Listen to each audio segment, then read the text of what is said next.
El mundo está cambiando muy rápido. Lo que hoy era una novedad, mañana se habrá quedado en algo antiguo. Ese frenético ritmo que muchas veces nos hace preguntarnos ¿y qué será lo siguiente? Velocidad que genera incertidumbre, a veces miedo, pero también intriga, ilusión y sobre todo emoción por conocer. La ciencia, la tecnología, la innovación, los cambios sociales nos empujan para seguir avanzando. Soy José Ángel Cuadrado y si tú me preguntas ¿qué será lo siguiente? ¿Qué va a ser lo siguiente? Yo te respondo, esto es lo que viene. Hoy mismo vamos a lanzar a audiencia pública el plan de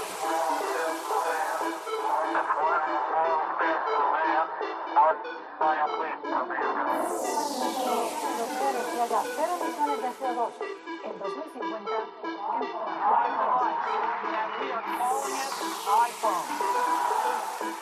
El comité ha llegado a una conclusión científica clara. Es una vacuna segura y efectiva. La tercera misión de SpaceX se ha acoplado con éxito. En COPE, José Ángel Cuadrado. lo que viene. Solo el 0,001 de la población mundial, te lo repito, 0,001 respira aire limpio. Casi toda la población del planeta, unos 8.000 millones de personas, están expuestas, por tanto, a niveles de partículas consideradas no seguras por parte de la Organización Mundial de la Salud. Esa es la conclusión a la que llegan un grupo de investigadores de la Escuela de Salud Pública y Medicina Preventiva de la Universidad de Monash, en Melbourne. A la contaminación del aire la llaman la asesina silenciosa. Es muy difícil de calcular, pero tanto es así que, según otro informe publicado en la revista The Lancet, la contaminación puede estar detrás de la muerte de 9 millones de personas al año en todo el mundo, que es una barbaridad. Los 3 países con más contaminación medioambiental, ¿te imaginas cuáles pueden ser? A ver, piénsalo bien.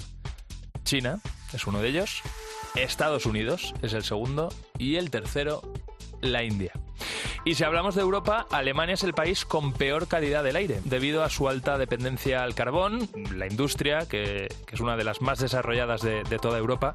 La contaminación es un problema que nos afecta a todos. Probablemente no hubieras necesitado todos estos datos para creértelo, pero aquí en lo que viene nos gusta contarte la realidad tal cual es. Y por supuesto también lo que nos va a deparar el futuro.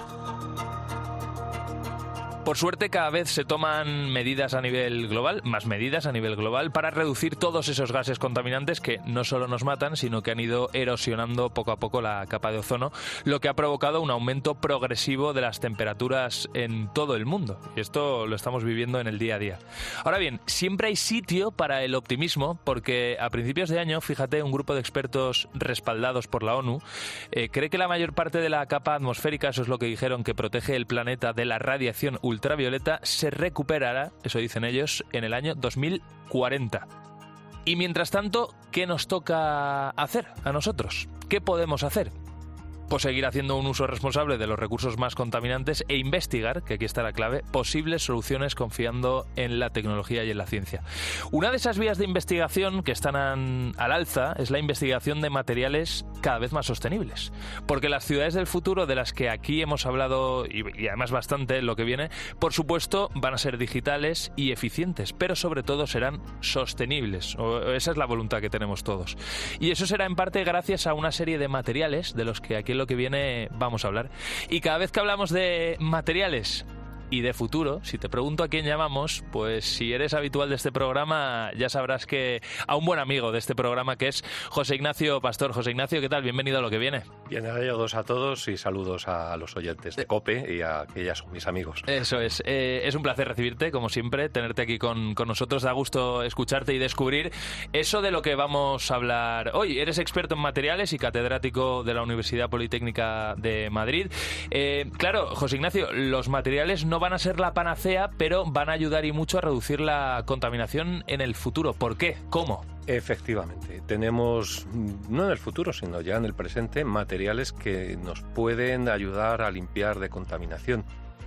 Como ejemplo, tenemos algunas zonas de Tokio, del centro, que está altamente contaminada porque tiene una densidad de población muy elevada y muchos vehículos circulantes, donde se están haciendo recubrimientos de fachada que están absorbiendo partículas, materiales contaminantes, limpiando esa atmósfera y además se autolimpia. Esto es un proceso un poco complejo que voy a tratar de explicar de manera más o menos sencilla. Ahora vamos a desarrollar, mejor dicho, esos materiales, ¿no? 4 en concreto, que nos podrían ayudar a construir esos edificios del futuro, ¿no? En las ciudades, que nos van a ayudar a limpiar el aire. Tú decías que en Tokio ya hay desarrollado un proyecto, que esto ya se ha puesto en marcha. Fíjate que la semana pasada, justo cuando hablábamos aquí en Lo que viene con una investigadora y hablábamos de las ciudades del futuro, yo le decía que Tokio era la ciudad que yo, ¿no? Cuando me imaginaba una ciudad del futuro, pensaba en ella, y efectivamente tú me acabas de confirmar que en este caso ya están un paso por delante. Pero si te parece, vamos a hablar del primer material, ¿vale? Que tiene un nombre muy bonito, que se llama escuarato de cobre. Claro, José Ignacio, este material, tengo que reconocer que a mí me encanta. Según ha descubierto un equipo de investigadores del CSIC, tiene la propiedad de absorber gases químicos contaminantes. Yo me lo imagino como una especie de esponja. ¿Es así, más o menos? Sí. Bueno, para que nuestros oyentes se hagan una idea más clara, sería una especie de andamio. Los escuaratos de cobre es algo muy interesante. Son unos materiales que llaman metal orgánicos, es decir, que tienen una componente metálica, en este caso compuestos de cobre, y otra orgánica, que está uniendo estos núcleos de cobre. Es decir, estamos combinando lo mejor de dos mundos, del mundo de los metales y, si queremos, el mundo de los polímeros, ¿no? Que es la parte orgánica. Entonces dan estructuras tridimensionales muy abiertas, que tienen muchísima superficie específica. El tener mucha superficie específica es decir que en un mismo volumen tenemos una especie de redecilla interior, que tenemos cantidad de contactos con la atmósfera. Esto permite al escuarato de cobre y a otros similares, a otros compuestos metalorgánicos, tener una gran capacidad de interacción con el aire y, por tanto, de absorción de partículas contaminantes o partículas en suspensión de distinto tipo, que además podrían ser selectivos. Estamos empezando con el escuarato de cobre, ahora se ha descubierto su estructura.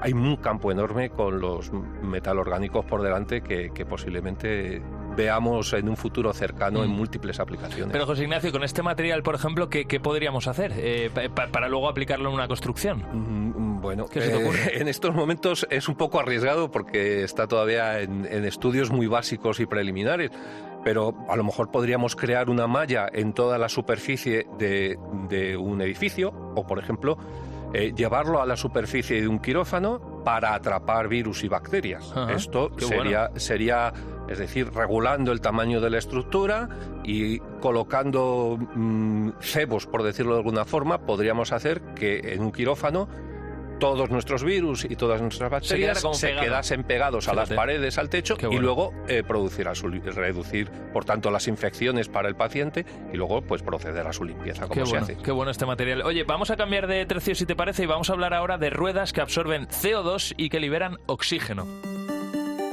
Se llaman en concreto Oxygen y es el último prototipo de neumático de Goodyear. Está fabricado en impresoras 3D con polvo de neumáticos reciclados. Y lo sorprendente de todo esto, José Ignacio, es que lleva, que esto es una pasada, musgo vivo creciendo en su interior. Efectivamente, es muy divertido y apasionante lo que están haciendo con las impresoras 3D y vamos a ver cosas alucinantes. Volvemos un poco a la idea de lo anterior. Tenemos un andamio en la microescala, que lo que hace es tener huequecitos, muchos huecos, ¿para qué? Para hacer que el musgo pueda crecer, pueda poner sus raíces al interior y crezcan. Es un poco la idea de los jardines verticales que empecemos a ver en las ciudades, pero en este caso el musgo se queda fijado gracias a esa unión que hace con toda esa porosidad que tenemos en la estructura creada artificialmente a partir de residuos de otros neumáticos. Además, estos neumáticos llevan el alimento para nuestras plantas, que van creciendo, y el sol les da la energía para producir. Van captando el CO2 y emitiendo oxígeno.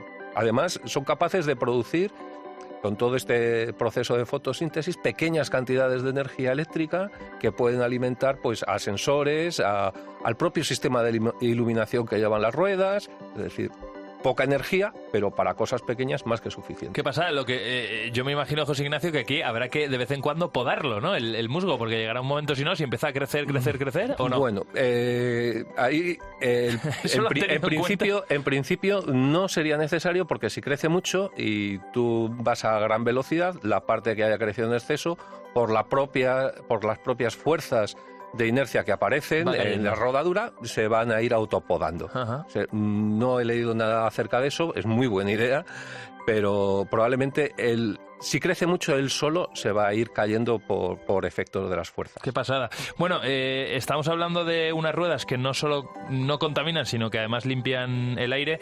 Tenía aquí algunos datos apuntados, pero la verdad es que son datos muy grandes, ¿no? Porque, por ejemplo, en una ciudad como París, con 2,5 millones de coches más o menos, se podrían generar 3.000 toneladas de oxígeno, estos neumáticos, y absorber más de 4.000 de dióxido de carbono al año, que son macrocifras, pero bueno, al final la reflexión es que vendría muy bien, ¿no? Que no solo no contaminarían, sino que además nos ayudarían a limpiar. Pero es que ahora tenemos que hablar de otro ejemplo. Hablamos de aceras. En este caso, José Ignacio, se llaman Ecogranic y es una tecnología patentada por la empresa Pavimentos de Tudela, es made in Spain. Aquí combate la contaminación mediante un proceso similar a la fotosíntesis de las plantas. Efectivamente, volvemos al ejemplo inicial, el de las fachadas. Son de nuevo hormigones normales y corrientes, en los cuales se han hecho dos recubrimientos. Uno para que tenga un proceso que repele al agua, es decir, que se formen gotas en vez de semilentejas o medias lentejas, y por otro, que tenga un efecto catalítico.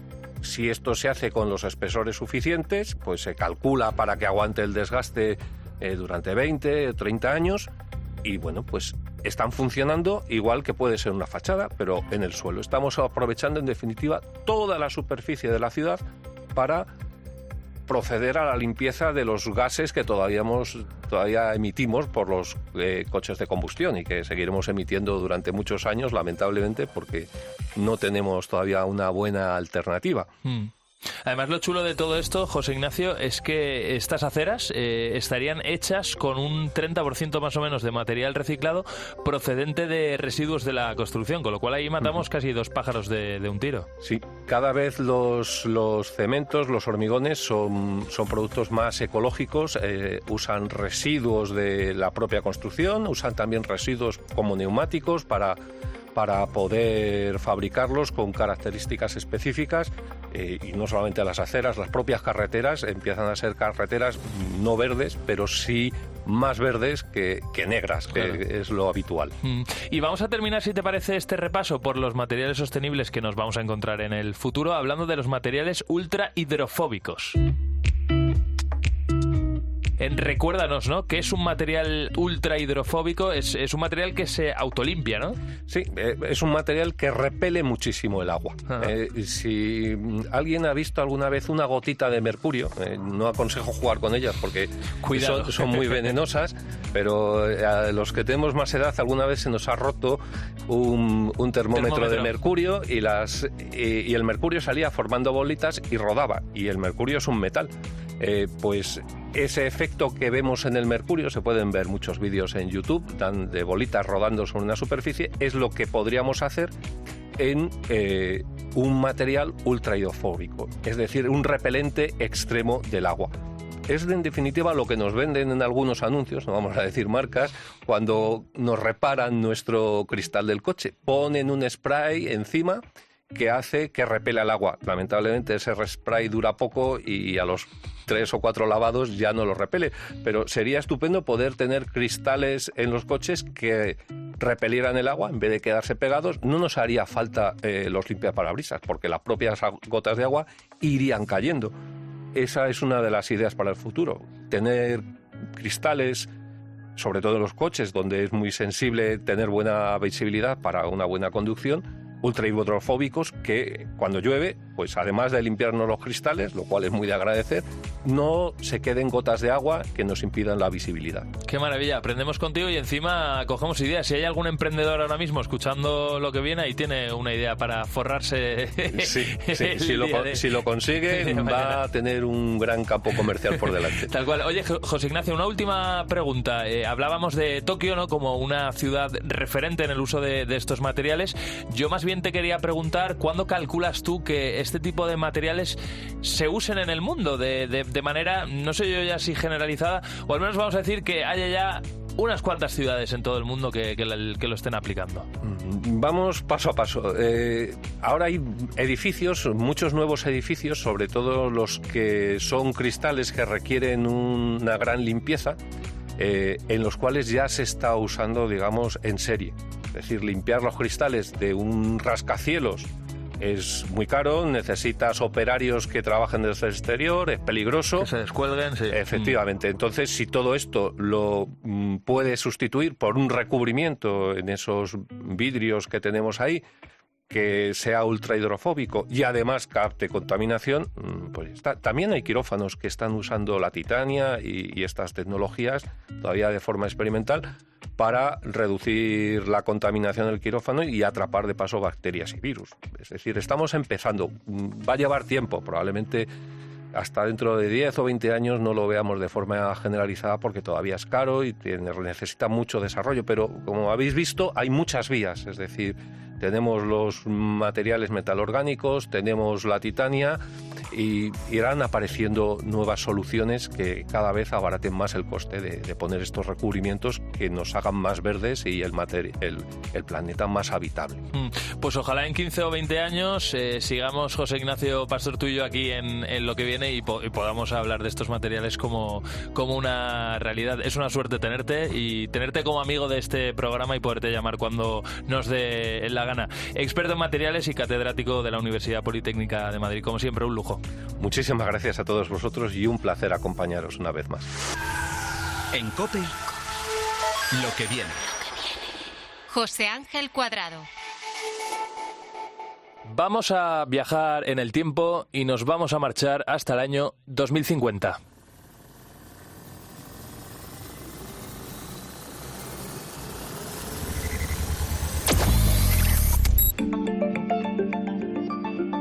Ese año, en 2050, se estima que la Tierra albergue unos 9.000 millones de seres humanos. Ahí hay bastante gente, ¿verdad? Ahora vamos por unos 8.000, un poquito más de 8.000. Y si no cambia nada con respecto a la agricultura y a la ganadería, según la ONU, a mediados de siglo no habrá alimentos suficientes para todos nosotros. Y eso, claro, es un problema. Dentro de 4 décadas será necesario producir entre un 70 y un 100% más de comida de la que hoy incorporamos al mercado, de lo que está entrando al mercado. Claro, y todo esto sin triturar, o eso debemos hacer, sin triturar el planeta. Este es uno de los grandes retos a los que se enfrenta el campo español, por ejemplo, pero hay muchos más. Está el cambio climático, está la sequía extrema que estamos viviendo. Gracias a Dios ha llovido un poquito estos días, pero aún así la sequía nos preocupa mucho. Y está también el deterioro del suelo por los pesticidas que se están usando. Claro, y para hacer frente a esto, ¿qué futuro le espera a nuestro campo? ¿Cómo va a cambiar para poder afrontar todos estos problemas? Pues seguramente la cosa mejore gracias a la nanotecnología. Aquí en lo que viene ya hemos hablado alguna vez de nanotecnología, pero sobre todo aplicada a ámbitos relativos a la medicina, donde está suponiendo una auténtica revolución. La nanotecnología es esa rama de la ciencia, también de la ingeniería, que se ocupa de materiales con dimensiones a escalas muy, pero que muy pequeñas, imperceptibles incluso más bien para el ojo humano. Pues ahora un grupo de investigadores de la Universidad de Valladolid ha conseguido que todos esos avances muy prometedores se apliquen también al campo de la agricultura. Y esto suena muy bien. Eva Sánchez Hernández, ¿qué tal? ¿Cómo estás? Bienvenida a lo que viene. Muchísimas gracias. Bueno, muchísimas gracias por darnos esta oportunidad de poder entrar y explicar un poquito más a fondo sobre nuestra investigación, sobre lo que estamos haciendo a día de hoy y sobre la nanotecnología. Claro que sí, Eva, porque desde luego el trabajo que estáis haciendo es maravilloso y se merece tener voz aquí en lo que viene. Eres investigadora de la Universidad de Valladolid. Claro, Eva, si nos ponemos a enumerar las mejoras que la nanotecnología puede puede dar a la agricultura. Tenemos el crecimiento y la resistencia de cultivos, el aumento de su valor nutricional, mejoras en cuanto a la sanidad, ¿verdad? Vamos por ahí. Sí, todo, o sea, la nanotecnología, como bien has dicho, la idea ha partido de la medicina y pensamos que por qué no trasladarla al ámbito de la agricultura, ya sea para todo lo que es mejora del crecimiento de las plantas, al aplicar una serie de nutrientes en estos nanotransportadores, también mejora su resistencia, es decir, si tenemos una planta con una mejor vigor, una mayor nutrición, al final va a ser más resistente, bueno, pues ya sea a la sequía, a las plagas, a las enfermedades, etcétera. Y al final, bueno, pues también lo estamos ahora aplicando a todo el ámbito, digamos, post cosecha, alargar la vida útil de frutos y de verduras también. Qué pasada. Oye, no vayas tan rápido, Eva. Vamos a... Perdón. Nada. Vamos a incorporar una nueva palabra al vocabulario aquí en lo que viene, que es nanotransportadores, ¿no? Explícame a mí y a toda la gente que nos está escuchando qué es exactamente esto. O sea, los nanotransportadores son, digamos, para que visualizarlo mejor, son esferas que son muy pequeñas, digamos que menores que de la anchura de un pelo humano y, bueno, la característica de estos nanotransportadores somos capaces, tanto en la medicina como en la agricultura ahora, de cargar estas esferas, estas nanoesferas, con ya sea fertilizantes, fitosanitarios, también en nuestro caso con extractos de plantas o con agentes de biocontrol. O sea, digamos, microorganismos que son beneficiosos y que mejoran el rendimiento de los cultivos. Claro, y eso lo bueno es que lo inyectáis directamente, entiendo que en la raíz de la planta, ¿no? No necesariamente en la raíz, o sea, tenemos, ya sea, si queremos que vayan las raíces, lo tendríamos que aplicar en el riego. Digamos, en el agua de riego, esas nanoesferas aplicadas en el riego para que vayan a las raíces y las raíces lo capten. También tenemos aplicación foliar mediante un spray, o lo que hemos estado haciendo hasta ahora ha sido inyectarlo. Es decir, con una técnica que se llama endoterapia, que básicamente es perforar hablo de cultivos leñosos, o sea, una vid, un almendro, un manzano, a realizar un pequeño orificio, poner un catéter como si fuese en la medicina y ahí inyectar nuestros nanotransportadores, nuestras nanoesferas que irían en forma líquida, digámoslo así. Y bueno, irían directamente a la savia de la planta, mejorando toda su rendimiento, su crecimiento, también la lucha frente a las enfermedades y las plagas. Qué pasada. Oye, una de las cosas seguramente que se estará preguntando a algún agricultor, ¿no?, que nos esté escuchando, es si hay mucha diferencia en precio de este tratamiento con un tratamiento de los que ahora mismo se están utilizando, para cualquiera de las cosas que has citado. Al final, bueno, la cantidad con los nanotransportadores, digamos en agricultura, lo que vamos a hacer es mejorar el rendimiento también de aplicación. Vamos a utilizar muchísima menos cantidad de producto, digamos de fertilizante, de pesticida, entonces digamos que sería competitivo. A ese nivel. Es decir, a lo mejor es un poquito más caro, pero se usa menos producto, con lo cual ahí está el equilibrio, ¿no? Sí, va por porque ahí. Al final los nanotransportadores también, la característica que tienen es que tienen una liberación controlada. O sea, tienen que darse una serie de condiciones externas para que se libere su contenido. Entonces, al final, son, digamos, unas partículas muy pequeñas, unas esferas muy pequeñas, con una cantidad mínima del producto que se quiera utilizar, entonces se utilizan cantidades mínimas. La verdad que es una pasada, porque claro, yo aquí estoy pensando evidentemente de plantas, ¿no?, de cultivos que a lo mejor con una cantidad menor de agua den el mismo fruto o incluso que ese fruto tenga algo más de calidad, ¿no?, o que las plantas estén mejor protegidas contra cualquier plaga, con lo cual la verdad que es una pasada. Desde luego, te digo una cosa, podemos estar hablando de mejorar no solo la planta, sino el cultivo en sí, hacerlo más duradero, más resistente e incluso que se desperdicie menos. Sí, más que nada, o sea, el tema de mejorar el cultivo con menos agua o hacerlo más resistente, eso ya iría en torno a la mejora genética. Lo que nosotros estamos haciendo es, tenemos un cultivo que pueda tener una serie de deficiencias nutricionales o una serie de plagas o de patógenos, entonces vamos a hacer, como digamos, su tratamiento para que ese cultivo, que digamos que no está mejorado genéticamente, pueda tener un mayor rendimiento o una mayor nutrición y pueda, digamos, tener unas condiciones óptimas por si se enfrenta a algún estrés abiótico o abiótico, etcétera.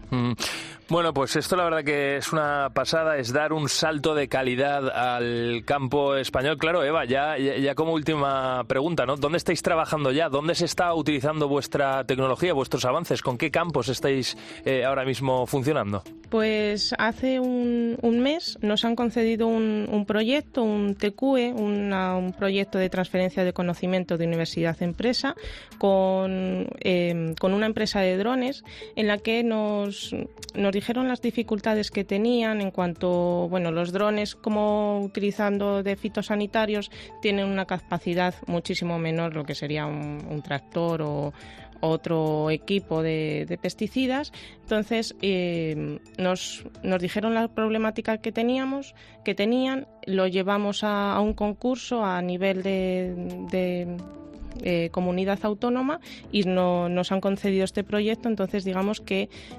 ya ha pasado de escala de laboratorio, claro, o de una escala mucho más pequeñita a ya llevarlo en pocos meses al campo, claro, y ver los efectos que tendría. Claro. Pero en este sentido con drones, ya porque, como hemos dicho, tienen no necesitamos tantísima cantidad para inyectarlo, pulverizarlo, etcétera. Sí, o dispersar, ¿no? Exacto.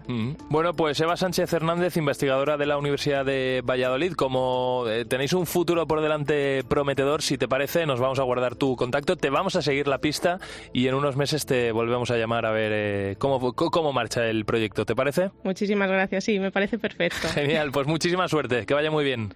Gracias, hasta luego. En COPE, lo que viene. José Ángel Cuadrado.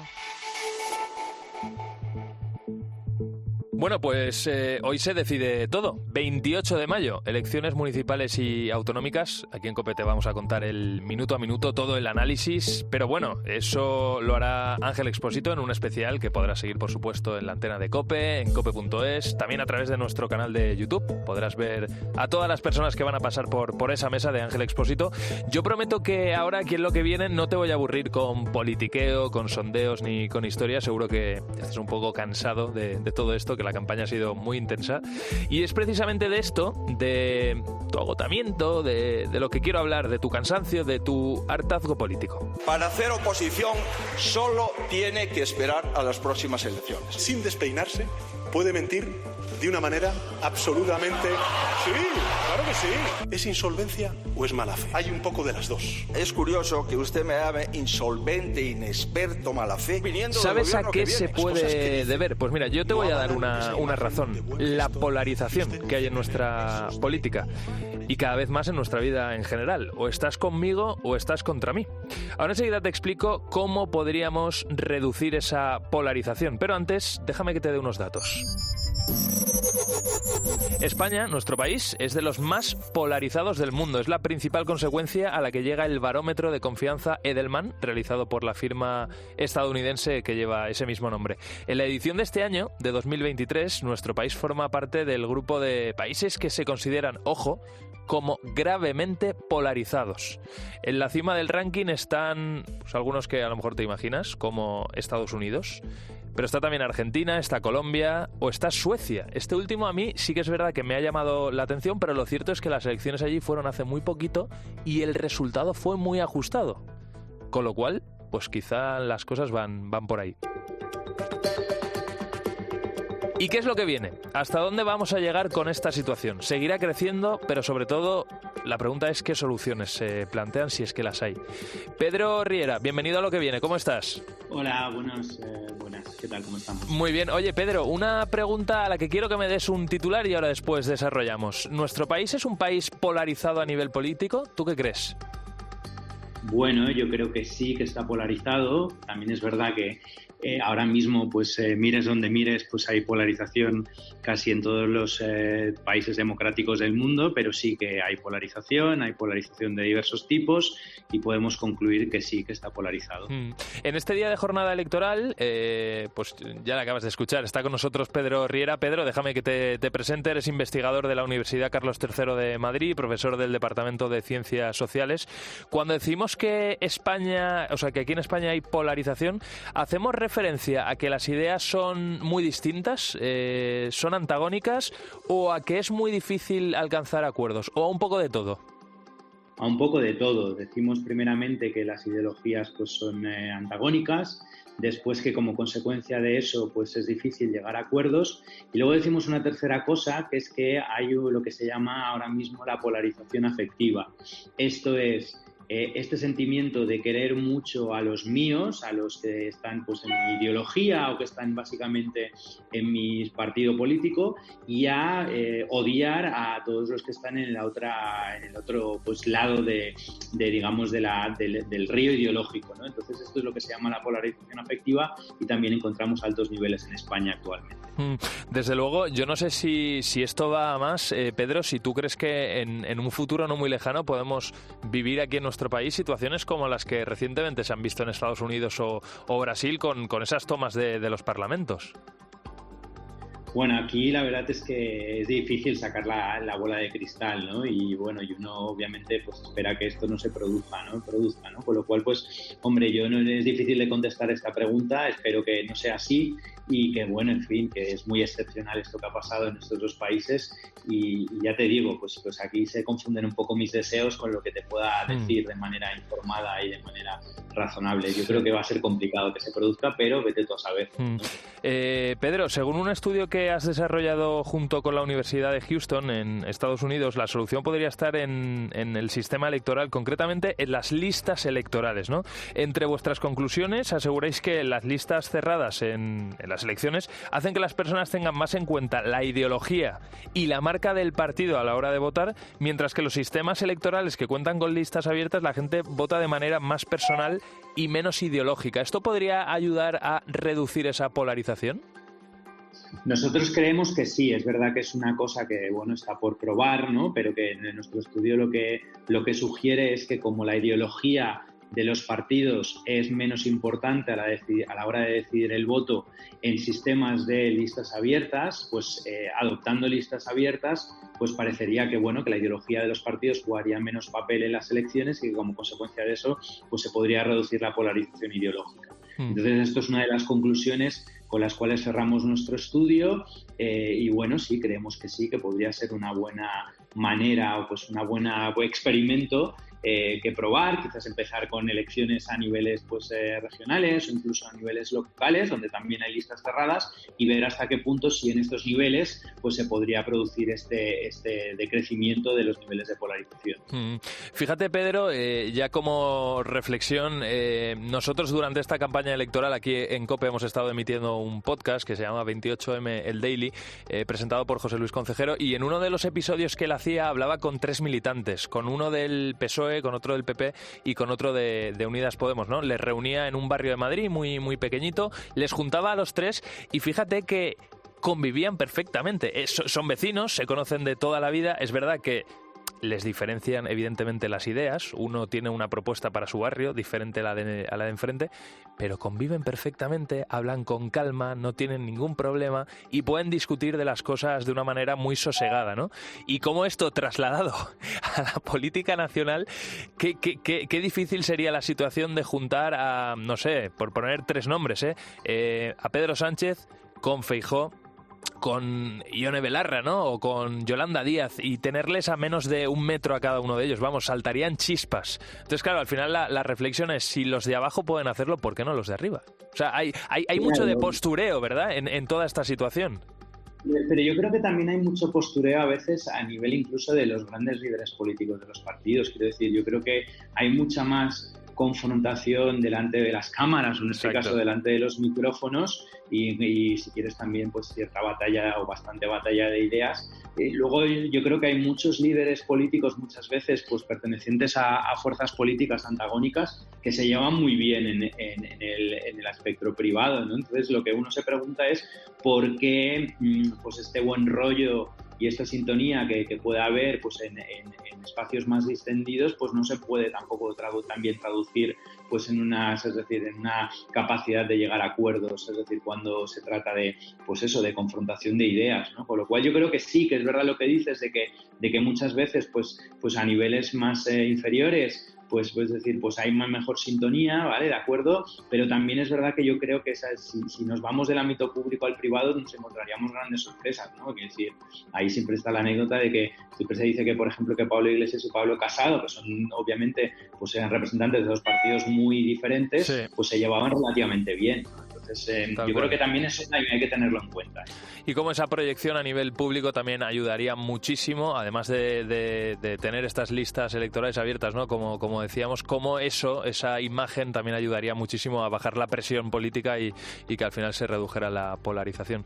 Pues Pedro Riera, ha sido un placer tenerte aquí con nosotros, investigador de la Universidad Carlos III de Madrid y profesor del Departamento de Ciencias Sociales. Te volveremos a llamar en lo que viene. Un abrazo muy grande. Bueno, venga, gracias. Un abrazo a vosotros también. Hasta luego. En COPE, lo que viene. José Ángel Cuadrado.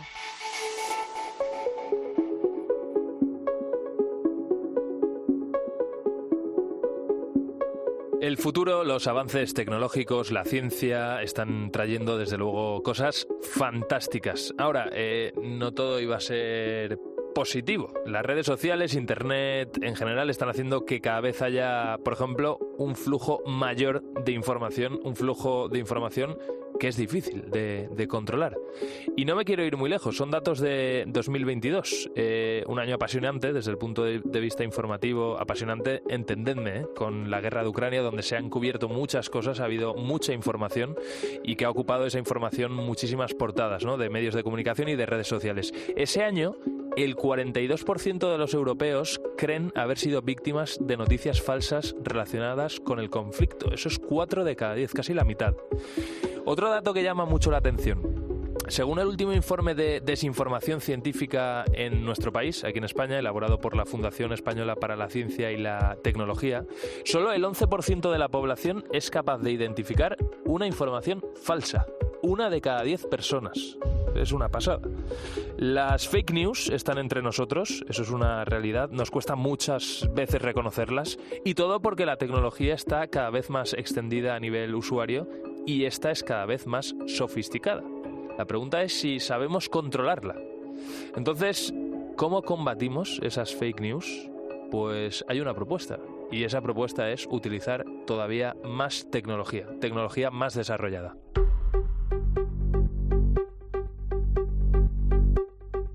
Patricia Martín, ¿qué tal? ¿Cómo estás? Bienvenida a Lo que viene.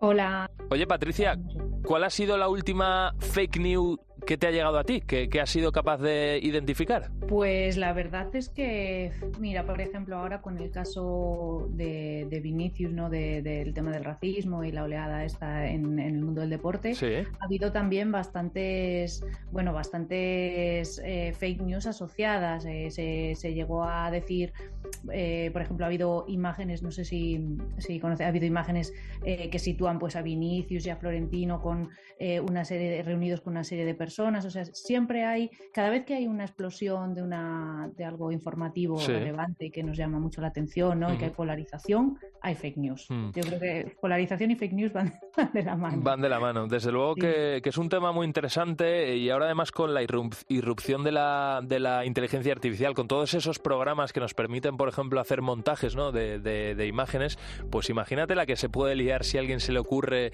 qué sé yo, ¿no? O sea, simular que Putin está ordenando un bombardeo contra Washington, ¿no? O sea, imagínate ese montaje, hacerlo de alguna manera, que eso empiece a correr como la pólvora por las redes sociales, lo que puede suponer a nivel geoestratégico. Es que es una locura. Y aunque luego al final acabemos sabiendo que no es así, pero bueno, ya el momento de confusión inicial, que es un poco lo que se busca también, ¿no?, pues ya lo tienes, ¿no? Entonces eso es importante también.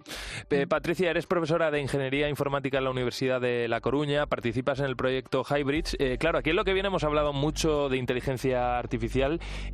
Aquí vosotros lo que estáis proponiendo es frenar de alguna manera las fake news con inteligencia artificial híbrida. Explícanos primero qué es la inteligencia artificial híbrida, en qué se diferencia, si es que hay alguna diferencia con la normal. Sí, te cuento un poco. Nuestra propuesta era un poco, por eso se llama Hybrids, de hecho, era un poco intentar introducir conocimiento humano en esos modelos de lenguaje que tenemos actualmente en la inteligencia artificial. Es decir, si en lugar de fiarnos 100% de un modelo automático, realmente intentar insertar en esos modelos algo de conocimiento experto, algo de conocimiento humano. Por eso se llama Hybrids, porque no es inteligencia artificial, digamos, dejándola a su libre albedrío, ¿no? En ese sentido. ¿Y cómo sería, Patricia, un proceso, por ejemplo, vuestro para intentar detectar una noticia falsa? O sea, ¿cómo os pondríais a trabajar combinando la inteligencia artificial con el conocimiento humano? Claro, lo que nosotros hacemos es aprovechar toda esa potencialidad que tiene. Imagina que tenemos como fuente, pues no sé, unas noticias de prensa, ¿no? Pues cogemos, o un vídeo, puede ser cualquier tipo de fuente, pero típicamente podemos hacerlo textualmente, que es como más fácil. Entonces cogemos esas noticias de prensa e intentamos modelar por debajo un poco lo que dice la noticia, ¿no? Es decir, la máquina conoce pues de qué habla la noticia y busca otra información asociada. ¿Qué pasa? Que muchas veces la información semántica no se queda solo en las propias palabras que dice, sino en cómo lo dice, en lo que sugiere. Ese tipo de hilar más fino, sí, ¿no? A nivel de lenguaje, necesita un cierto conocimiento experto. Entonces, el proyecto lo que pretende un poco es saber si podemos inyectarle algo de lo que ya sabemos nosotros, de esos patrones de fake news que se dan en esos modelos de lenguaje para que se detecte mejor.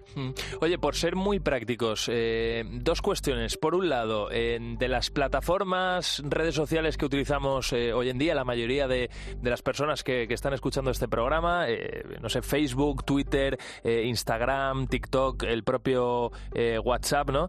¿Hay alguna de ellas que sea más proclive que otras a las fake news? Lo digo también por estar más alerta. Bueno, yo personalmente no creo que haya una que sea como más vulnerable o más... creo que probablemente las redes sociales o cualquier tipo de medio de comunicación que sea una comunicación muchísimo más inmediata, vamos a tener nosotros menos filtro. ¿Vale? No es lo mismo cuando yo recibo un tweet que son 140 caracteres o una imagen en Twitter, ¿vale? Que me llega y ya está, y entonces ya tengo yo que razonar si es cierta o no, llamémoslo así, o en Instagram, que a lo mejor pues en un Reddit que tengo pues un hilo en donde las personas están razonando o están interactuando, o incluso en unos comentarios en un vídeo que puedo tener a favor y en contra y puedo documentarme un poco más, ¿no? Entonces yo creo que la inmediatez también es un componente, ¿no? Entonces cuando yo, por ejemplo, con mis alumnos sí que trabajo bastante un poco en ese sentido, decirles, no os informéis a través solo de, por ejemplo, Instagram, porque Instagram es una campana de eco de vuestros lo que seguís vosotros, sí. Entonces estáis sesgándoos a vosotros mismos y además es muy inmediato, entonces os llega una imagen, ¡pam!, ya está, ¿no? Y eso es tienes que, digamos, con esa información tan inmediata ya haces un juicio de valor. Claro. Entonces vete a otras fuentes también, claro, ¿no? Claro. No digo que no la uses, evidentemente es maravillosa, pero vete a más fuentes. Entonces Claro. sí, yo creo que el componente es más de inmediate, no de red social en concreto, sino más bien cómo recibes esa información. La verdad que tenemos un reto por delante interesante y apasionante, sobre todo para gente como vosotros que estáis desarrollando, le estáis dando la cabeza, ¿no? Para ver qué soluciones le ponemos a todo esto, que desde luego, como tú decías, puede ser una amenaza a la democracia, desde luego, puede ser una amenaza a nuestra forma de vivir, en fin, es que se pueden desatar muchos miedos y mucho caos, ¿no? Con esas fake news. Así que, Patricia Martín, si te parece, vamos a seguir de cerca también este proyecto y en un tiempo te volvemos a llamar a ver cómo funciona, ¿te parece? Muy bien, muchísimas gracias. Entonces, esperemos la investigación, ya sabéis que pues nunca sabemos al final si vamos a conseguir, pero siempre estamos en el camino y avanzamos. Entonces, vamos ahí. Bueno, pues esperemos haber puesto nuestro granito de arena para ayudaros de alguna manera. Muchísima suerte. Gracias, muchas gracias. Hasta luego, Patricia. En COPE, lo que viene. José Ángel Cuadrado. ¿Y qué te parece si terminamos este programa con un poquito de música? Y te pongo a Coldplay, que este fin de semana lo está literalmente reventando en Barcelona. 7 años han tardado en volver y los fans están, pues imagínate, vibrando a ritmo, por ejemplo, de este Viva la Vida.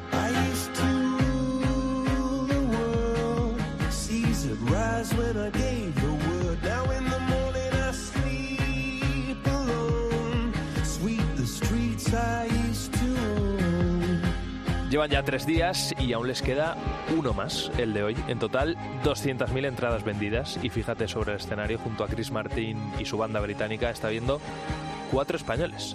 Son 4 intérpretes de lengua de signos que acercan las letras de los temas más famosos de Coldplay junto a los de su nuevo álbum.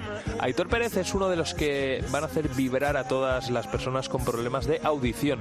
Lo va a hacer gracias a sus manos, a sus gestos o a la propia expresividad del cuerpo. Para mí es un orgullo poder decir que soy uno de los 4 intérpretes que se encargará de esta función, ¿no?, de la accesibilidad en lengua de signos. Lo que sí que espero y deseo que esto sirva para que más adelante otros festivales, otros conciertos, otros artistas incluyan la figura de intérprete de lengua de signos en sus conciertos. A mí la verdad que me parece complicadísimo, pero Aitor dice que no es tan difícil. Con ensayo y con preparación previa todo es mucho más sencillo. El hecho de que la lengua origen de la canción sea en inglés es indiferente, y un ejemplo es, por ejemplo, mismo Coldplay. Hay una canción que es My Universe, que hay una parte que es en coreano. Entonces, la canción, sea cual sea, te la tienes que aprender, porque tú vas a la par del artista, no puedes escuchar la letra y después empezar a interpretar.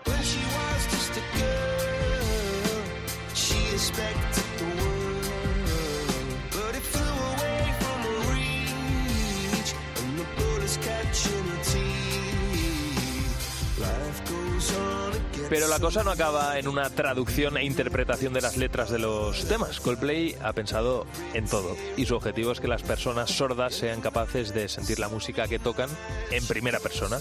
Estas personas con problemas de audición están sintiendo el ritmo en su propio cuerpo gracias a unas mochilas que vibran, que amplifican los sonidos de los bajos.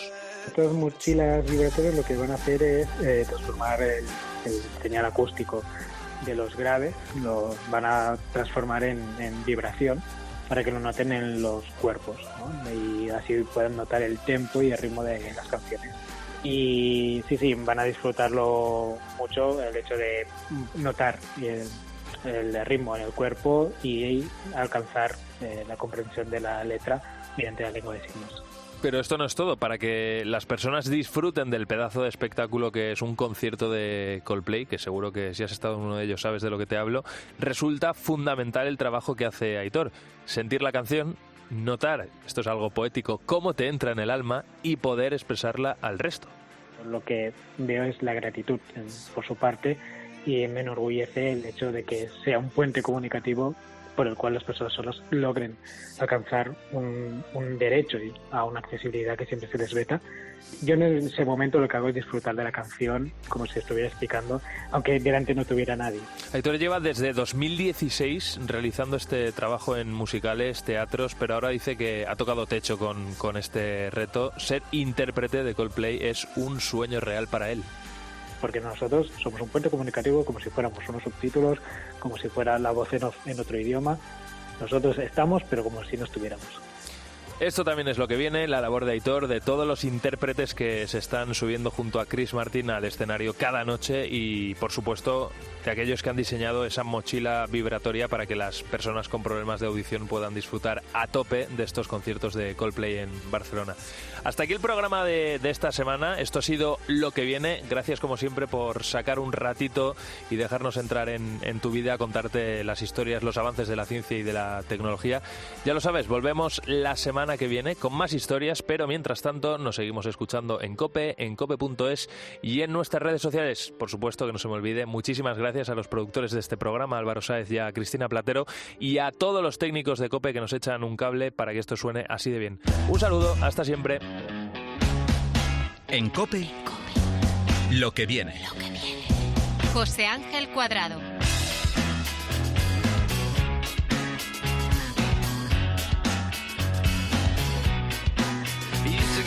Fishnets, now you only get it in your night dress. Discarded all the naughty nights price for niceness. Landed in a very common crisis. Everything's in order in a black hole. Nothing seems to pity is the past though.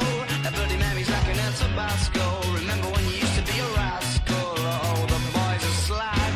The best you ever had, the best you ever had is just a memory. And those dreams, when as daft as they seem, as daft as they seem, my love, when you dream them all.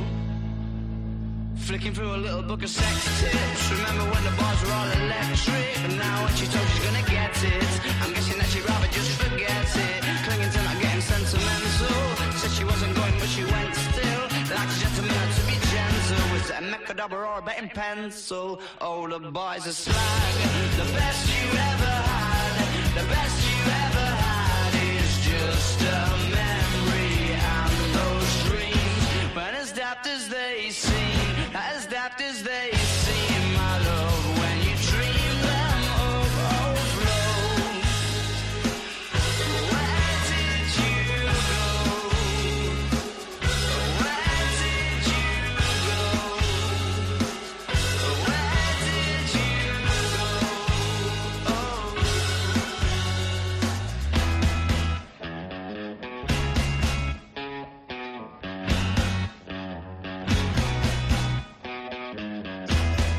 Falling about, you took a left off last life lane, just sounding it out, but you're not coming back again. You're falling about, you took a left off last life lane, you were just sounding it out, but you're